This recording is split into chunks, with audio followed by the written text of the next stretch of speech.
Hello everyone. ल आज चाहिँ परन्दा डोरी बनाऊँ है। यो परन्दा डोरी चाहिँ अहिले टिकटकमा एकदम धेरै भाइरल छ नि त, अनि त्यही भएर अब हजुरहरूले पनि घरमै बसेर बनाउनु होला भनेर चाहिँ मैले यो भिडियो बनाएको हो।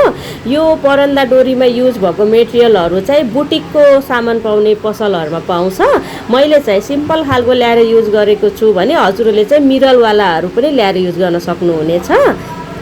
मसँग चाहिँ डोरी थियो, अनि डोरीलाई बेर्नको लागि चाहिँ लेस लिएर आएँ, अनि एउटा चाहिँ पमपमवाला लेस लिएर आएको छु, अनि गम लिएर आएको छु। अनि अब चाहिँ डोरीको फुर्काहरू निकालिदिएँ है।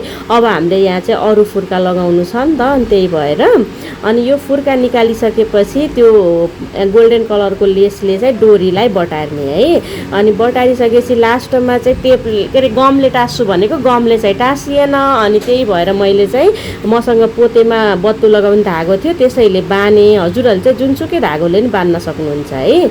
अनि त्यो तयार भइसकेपछि त्यो लेसबाट चाहिँ पमपमहरू निकालेर अनि एउटा एउटा गरेर पमपमहरू अर्को लेसमा सिलाउने है। धागोले सिलाउनु पर्छ। अनि सिलाउँदै गएर एउटा झुप्पा बन्छ यो पमपमको।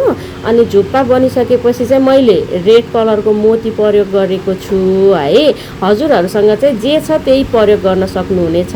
अनि हजुरहरूलाई चाहिँ यो झुप्पाहरू मन परेको छैन, अझै ठुलो राम्रो बनाउनु छ भने पनि त्यो लेस पाउने पसलमा चाहिँ ब्लाउजमा पछाडि राख्ने लड्कनहरू हुन्छ नि, हो त्यो लगाएर तल चाहिँ जोड्न सक्नुहुनेछ है।